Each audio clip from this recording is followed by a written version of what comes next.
The archipelago is shrouded in mist, dense forests, rocky shorelines, frail towns.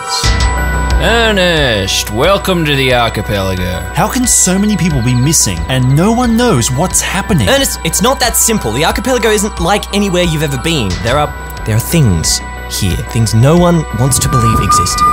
There are people who are trained to deal with these sort of things. Do you have any idea what's in these woods? Little boy, this place will eat you alive. My name is Ersmarsh. I'm a park ranger in the Huppa Archipelago, and I'm going to save you.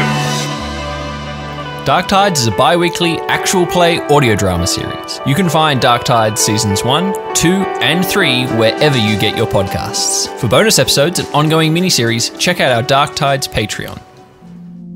This episode of Old Gods of Appalachia is brought to you in part by Sucre Bay, a women-owned and operated perfumery unlike any other. Sucre Bay not only brings you the finest in small batch perfumes, their website is a virtual treasure trove of stories and content including Oddling Tales, a podcast where they read you stories from the site.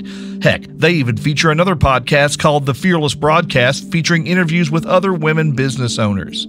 And family, did I mention that Sucre Bay is also responsible for a massive indie marketplace, mostly consisting of other women makers? If you look down in the show notes, family, you'll find a link to their vibrant Facebook group, as well as a link for a special offer for Old Gods family members. Spend $25 anywhere in the store and add a dram of Nightshade. Scent notes include a big glass of whiskey, sandalwood, amber, and real ylang ylang. Just use the code LOVEGODS, LOVEGODS, Sucre Bay. Welcome to the dark side. We smell awesome.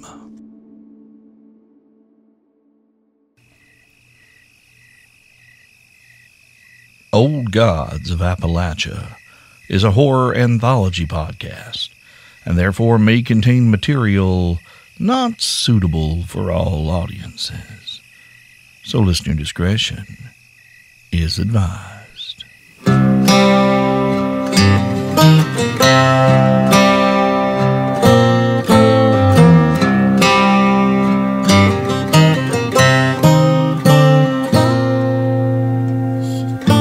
These old hills call for the blood of my body, a pound of flesh for a ton of coal.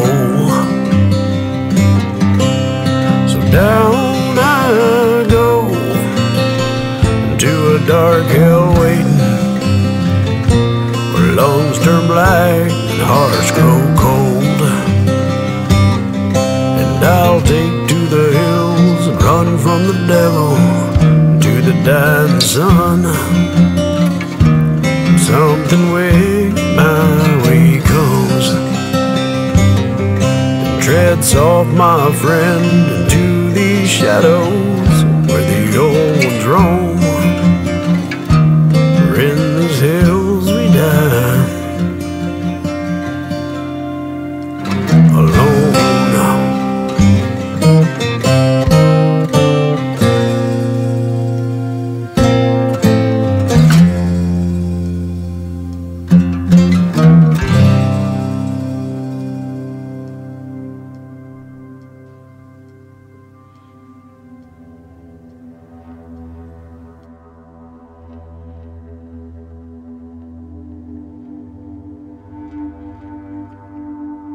Night stretched across the mountains of West Virginia. The sky a twinkling blanket of stardust in the years before the ubiquitous light pollution of the modern world hid most of them from our view. A long black Cadillac drove through the night, navigating its way around the treacherous switchbacks as it slipped into the heart of coal country. Barrow County was dotted with numerous little coal towns of varying levels of prosperity, every one of which was owned, lock, stock, and barrel, by the Barrow and Lock Mining Combine.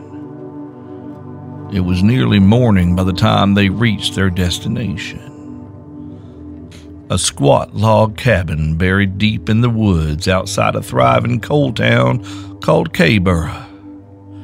B&L had claimed the structure after its former occupant.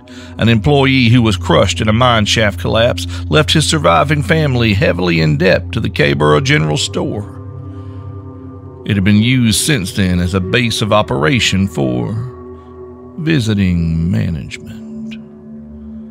The little bungalow was situated a bit far from the rest of the coal camp to assign any of the workers to live there, but its isolation suited their needs perfectly.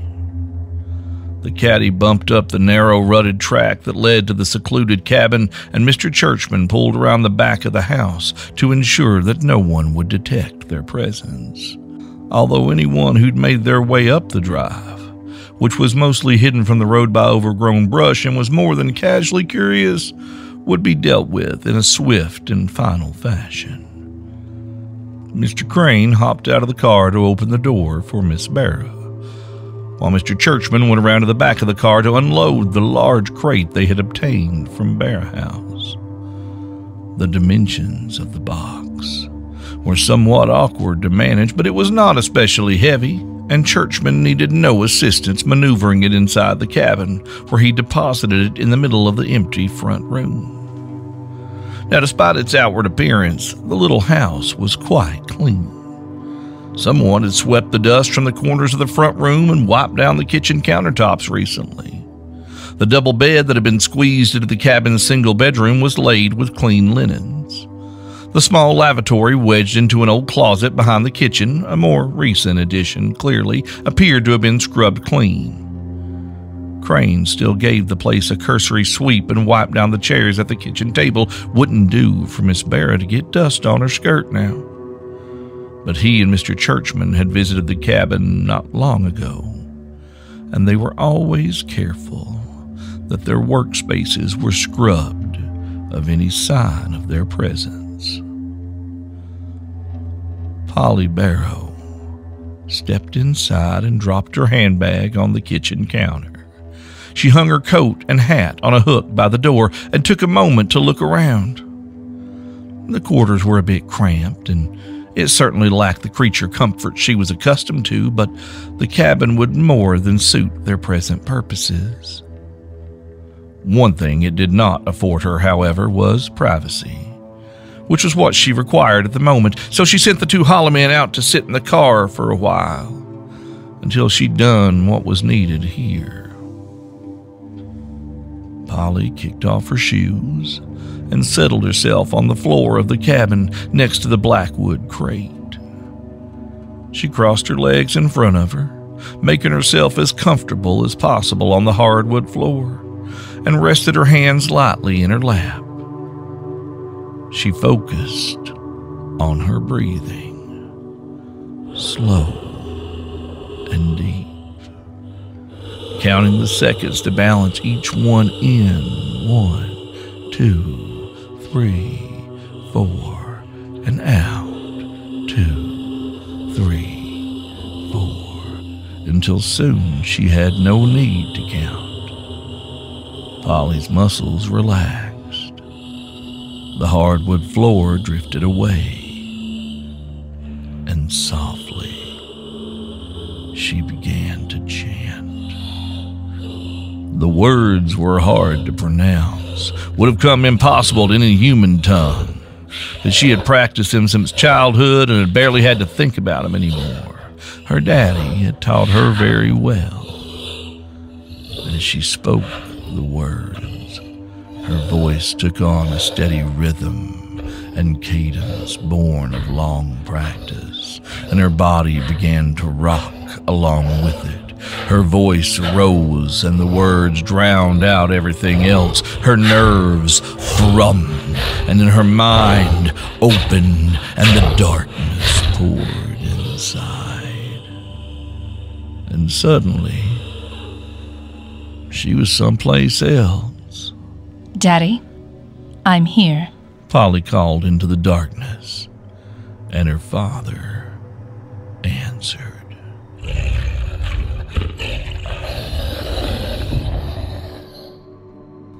Polly had established the ability to speak with her daddy from outside the walls of Barrow House early in life, and it was, as she understood it, not a talent either of her brothers shared. Polly and EP could even communicate privately while in the same room with Conrad and Benuel, and it was in this way that the Barrow patriarch had directed her to make contact with him for further instructions once she arrived in West Virginia. He asked after her first. Had she made it safely to West Virginia? Was everything at the cabin in order? Did she have questions about her mission?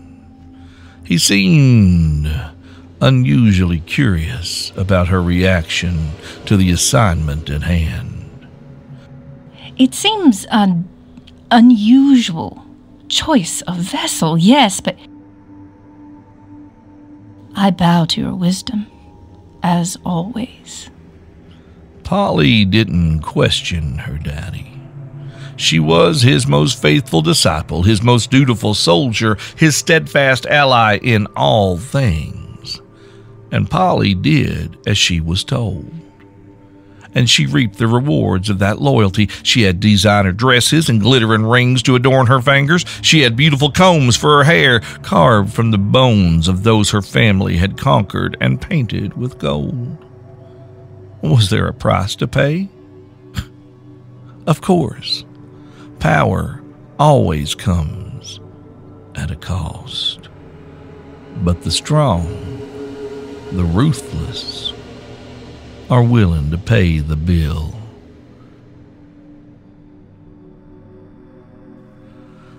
Today, the account would be paid in pain. And that was fine with Polly.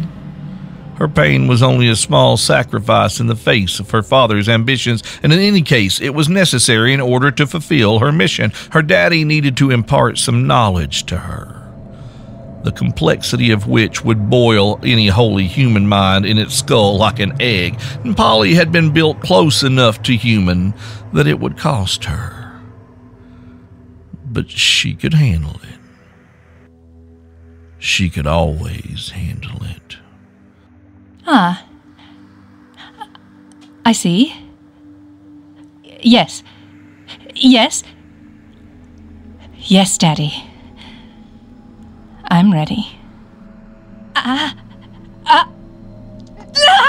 Darkness poured into Polly Barrow's mind, in a language she could not yet read, though she recognized some of the symbol as those adorning Barrow's town sign, and knew it must be the same that her daddy had used long before her birth to crack the skin of the world and establish his burrow deep beneath Barrow House. Her brain was flooded with the strange symbols, barbs and swirls of some alien geometry that did not quite square with physics, and she felt her mind might shatter from the terrible beauty of them. She clutched her hands to her head as if she could physically help hold it inside her skull, and her body began to tremble and jerk, and she found herself on the floor, her heels beating against the floorboards until finally she let loose a scream. And then all at once, the pain stopped. There was only blessed darkness in her head, and the reassuring clarity of purpose. The native tongue of the inner dark filled her mind, entrancing her with its chaotic intricacies, and she took a moment to revel in it before she began to collect herself.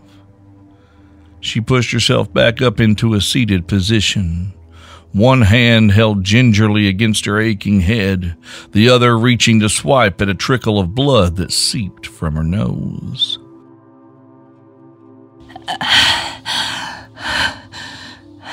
Yes.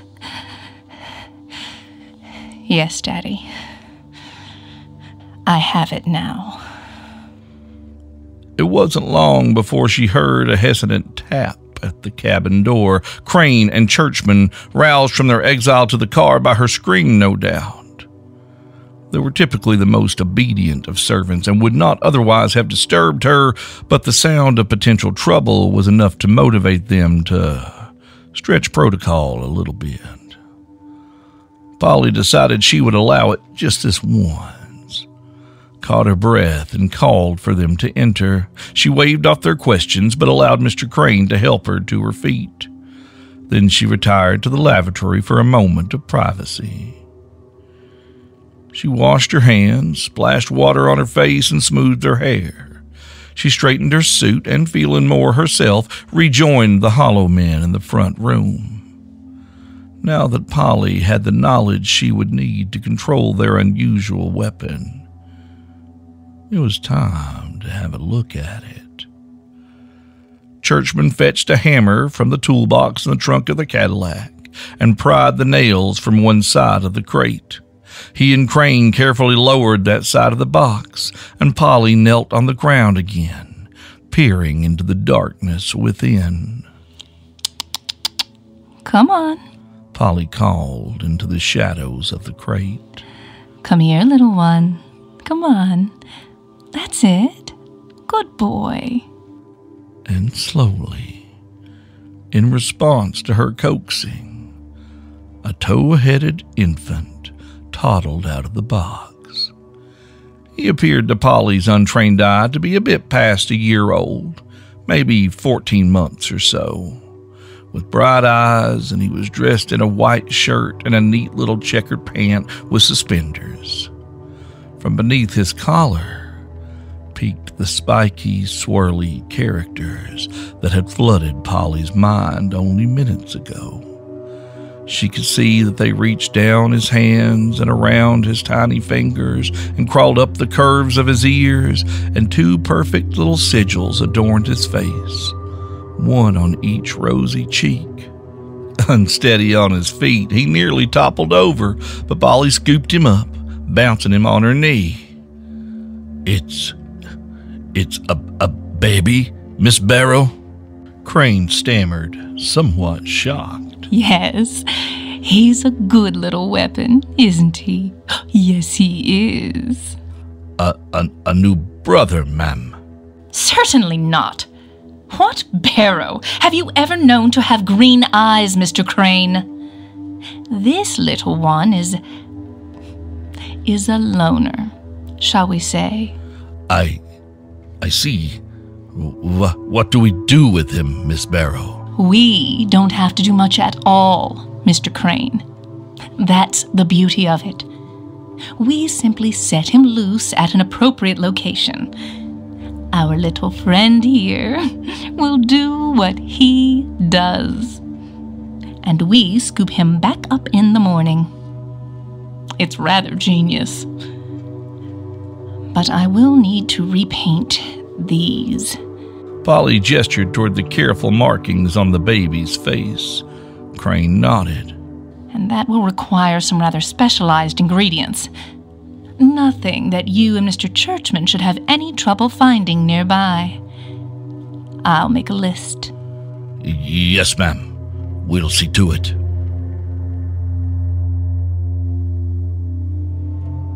The following evening, as the sun began to sink below the gentle curves of the Allegheny Mountains, Polly Barrow's shiny black car wound its way down the mountain into the small but thriving community of Barrow. It was a bit before supper time, when children had not been called in to wash up just yet, and their soot-smeared daddies had not begun to stagger home, exhausted from the day's labor at Pasco No. 3 mine. Home to 397 souls and counting, Barrow boasted a rail station, a small but well-appointed family-run hotel, a 2-story general store, and 3 churches.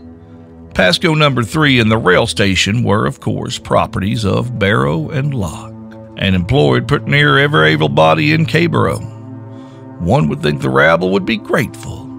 Who provided the roofs over their heads, the food to feed their innumerable broods of children?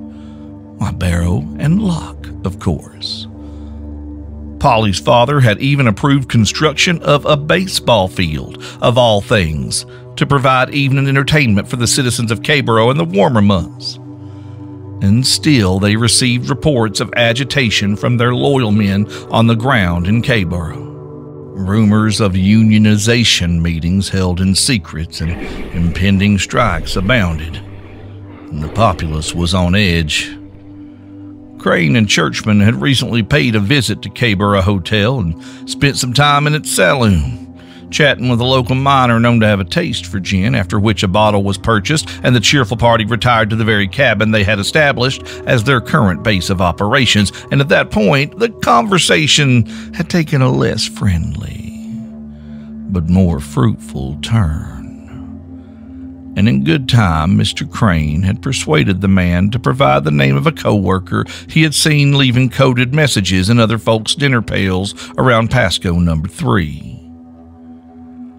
Romeo Capriotti was the name this loyal company man had supplied Mr. Crain, along with an address and everything he knew about the Capriotti clan. The Capriottis were a large family of the Catholic persuasion and attended Mass at St. Barbara's every Sunday without fail. Romeo's older sister had taken her vows with the Sisters of St. Joseph and served at an orphanage up in Charleston. Their mama was known to make the best pepperoni rolls in Barrow County, which she made for every church potluck and picnic and sold out of a little cart at every county fair every summer. Romeo, his 3 brothers, 2 remaining sisters, and mother lived in a sprawling old farmhouse out on the edge of Barrow with their granddaddy. Romeo's daddy had passed a few years back with the black lung, but the Capriotti boys had followed him into the mines, and they brought in enough to keep the family afloat. Mrs. Capriotti and the girls working the farm. Family was well liked and well respected in the community. They had influence. They would have to go. Mr. Churchman eased the Cadillac off the road into the high weeds just down the road from the Capriotti's rambling old house. It was an ideal location from which they could monitor their bouncing baby bombshell while remaining unseen by the house's occupants. Mr. Crain waited until the sun had fully set and shadows spilled long across the valley, pooling at the base of the tree line and bathing the Capriotti's yard in shadow. Then he stepped quietly from the passenger seat, picked up a small bundle wrapped in blankets, and moved silently through the tall grass to the edge of the road. As Polly and Churchman watched from the car, he slipped between the weeds, and just like that he was gone, folding the shadows around him so that none could mark his passage or so much as even hear his footsteps. He approached the house across the road.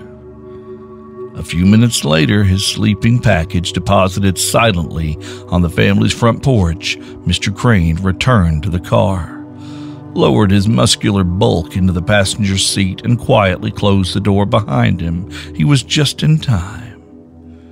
Not 5 minutes later, they heard the sound of footsteps, accompanied by the murmuring of several voices coming down the road from the direction of the mine.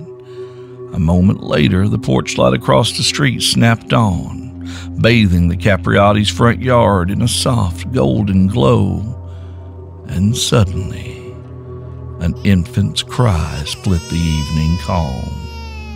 And there was suddenly much ado on the porch across the street as the 4 Capriotti brothers ran the rest of the way home in response to the sound, Mrs. Capriotti opening the door and stepping into view, and there were a few minutes of heated discussion, punctuated with gesticulating, but in the end, Mama Capriotti scooped the squalling bundle up and began gently bouncing the infant on her hip. His cries soon turned to giggles with her tender ministrations. "Where do you think he come from, Mama?" one of the men could be heard to ask. "I don't rightly know, but a lot of folks got a hard row to hoe these days.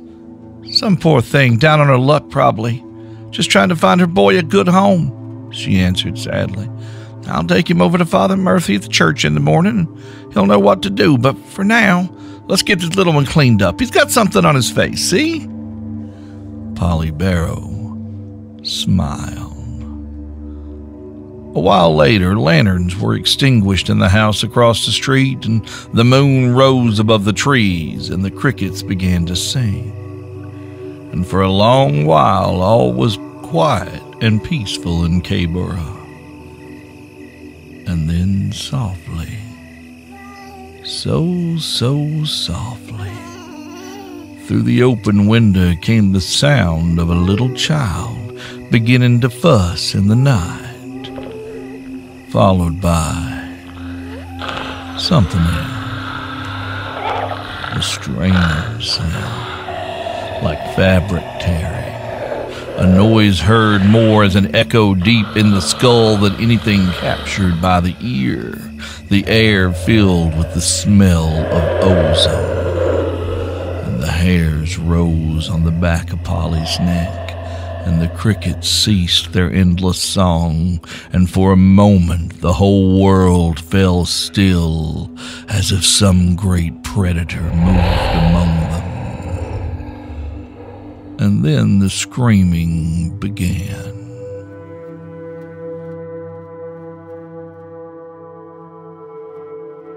In the wee hours before dawn, before anyone could be expected to pass by the farmhouse or come looking for Romeo Capriati and his brothers when they didn't show up for their shifts at Pasco number 3, Polly Barrow and the 2 hollow men stepped from the Cadillac and walked across the road to collect their charge. Nobody locked their doors back then.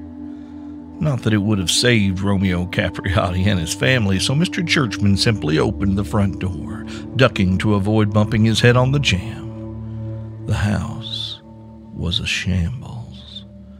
Furniture was reduced to splinters. The floors were soaked in blood, and the walls imprinted with wide red stripes and swirls, almost as if a painter had attempted to render some great stylized sea creature in a mural. Bodies, or parts of them, lay scattered in corners.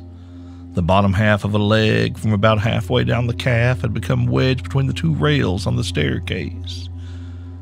A gooey black substance dripped from the ceiling, and a strange dark fungus was climbing its way up the walls. Polly Barrow stepped gingerly over the devastation, mindful of her shoes, and gently scooped up the fair-haired child that Mr. Crain had left on the doorstep last evening. The little tyke had plumb worn himself out playing with his new friends and didn't even wake on the ride back to the cabin in the woods. So it was no trouble for Polly to strip the boy down to his nappy and carry out the ritual required to repaint the sigils that the unwitting woman had washed from his skin. And when her task was done, Polly dropped exhausted onto the double bed and fell into the fathomless, dreamless sleep that was all she had ever known. In the weeks that followed, Polly, Crain, and Churchman would repeat this procedure in various coal towns scattered around the region, dropping off their special delivery where he might be discovered by either the unfortunate folks on their list of reported union agitators or by those closest to them. A childless woman discovered the precocious babe playing alone by the creek behind her house as she was hanging clothes out on the line and rushed him inside, a surprise and perhaps a prayer answered at last for her husband when he returned home from a hard day in the mines. A pastor who was said to be offering up his church as a safe space for union organizers discovered the boy on the church doorstep when he came to open its doors for one such meeting, under the guise of men's evening fellowship, and so on and so forth. Folks in Barrow County were becoming decidedly unsettled. What happened to the Capriatis had shocked the local community, no doubt about it, but it was generally assumed that the family had been murdered by some drifter passing through on the rails. Nobody they knew would be capable of anything like that, surely. And at first, no one thought about Romeo Capriati's union dog. Rabble-rousers had been known to turn up dead, sure enough, but not entire families. But as the rash of incidents continued, and the bodies piled up, the people of Barrow County began to connect the dots, and no one knew for sure what was going on, what on earth could even do that kind of thing to a human body, but everybody knew it must have something to do with unions, and suddenly nobody wanted any part of that business. As the stars winked out and the sky began to fade from velvety black to deep blue to gray, Mr. Crain collected the boy from what remained of a boarding house catering to miners in a small coal camp called Nettleburg. He passed the drowsy child to Polly, who settled him in next to her on the back seat. "Where to next, Miss Barrow?" Polly Barrow was ready to return home, to report another successful mission to her daddy, to accept his praise and bask in his love. What might her reward be this time? A new car? A train ride up to New York for a shopping day? Perhaps a trip abroad? A cruise might be nice this time of year, but first there was one last name on her list. A man who, according to their local informants, seemed undeterred by recent events. Oak Mountain. Our source there tells us a fellow worker is attempting to organize a union rally. A man by the name of Underwood. Oh, Polly, pretty Polly, go along with me. Polly, pretty Polly, go along with me. Oh, before we get married, it's a pleasure to see. Over the hill, valleys are so deep. Well, hey there, family. Thank y'all for joining us here on the back roads of West Virginia with Miss Polly Barrow and her best friends Crain and Churchman up to nefarious acts and no good, but it looks like they're about to meet some real interesting folks. I think y'all need to come back and check that out next time around, don't you? I thought so. Family, I just got to get this out of the way first and foremost. I want to thank everyone who has pledged to our Kickstarter for the Old Gods of Appalachia tabletop role-playing game with us and Monty Cook Games. We met our initial $50,000 funding in 11 minutes. And ever since then, that's day one. Ever since then, we've been blasting through stretch goals, and there are some super exciting things that I want y'all to have, because we're like having to think like what household appliances we can include at this point in time. So head on over to Kickstarter. There's a link down in the show notes. This game looks absolutely gorgeous. We're working our tails off on it, and it's not just us handing our license over to a company to say, hey, go make a game with our name on it. Cam and I are writing, we are creating, we are consulting, we are doing everything to make sure this game has the heart of our alternate Appalachia throbbing, pulsing, beating, burning inside it. So please go check that out. Link in the show notes. Also, we're humbled by the support that's shown up on the Kickstarter, just like we're humbled by our patrons on Patreon. Whole bunch of new folks signed up this time around, and that's super exciting. Patreon.com/Old Gods of Appalachia, where you can find Build Mama a Coffin, Door Under the Floor, Blackmouth Dog, whose series finale is just around the corner, and a whole other bunch of cool features like exclusive Discord events, Steve reads, Cam reads, all that good stuff. Patreon.com/Old Gods of Appalachia. Also, complete your social media ritual. Hit up oldgodsofappalachia.com. Follow us on Facebook, Instagram, tweet into the void with us on Twitter, and join the Discord server and come be part of the family and say, hey, Cam and I stop by there pretty regularly and interact with y'all. So always a good time. Old Gods of Appalachia is a production of Deep Nerd Media, distributed by Rusty Quill. Today's episode was written by Cam Collins. Our intro music is by our brother Landon Blood, and our outro music is Brother Landon Blood, featuring John Lee Bullard on the banjo. The voice of Pretty Polly Barrow is still Tracey Johnston-Crum. We'll talk to you soon, family. Talk to you real soon.